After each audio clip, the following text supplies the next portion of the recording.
Migraine যদি বলতে হয় কাদের বেশি হয় বা কাদের কম হয় বলতে হলে বলা যাবে এটা অধিকাংশ ক্ষেত্রে ফিমেল প্রিডমিনেন্ট ডিজিজ, মানে মহিলাদের ক্ষেত্রে বেশি হচ্ছে।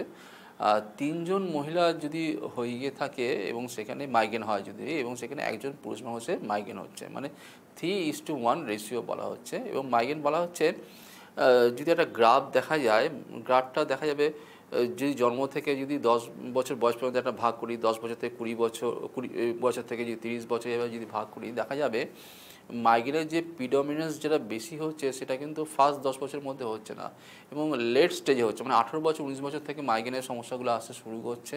এবং মানে থার্ড ডিকেতে গিয়ে, মানে 30 বছর 35 বছর এই বয়সের সময় গিয়ে এটা বেশি করে এটা ফুলে উঠছে। এবং লাস্ট 30 এবং 40 ডিকেট যেটা আর কি, 30 বছর 40 বছর এই বয়সের মধ্যে কিন্তু মাইগ্রেনের প্রভাবটা বেশি হচ্ছে। এবং অবভিয়াসলি পুরুষ মহিলাদের মধ্যে, মহিলাদের ক্ষেত্রে এটা বেশি হচ্ছে এবং পুরুষদের ক্ষেত্রে এটা যথারীতি প্রথম থেকেই কম হচ্ছে।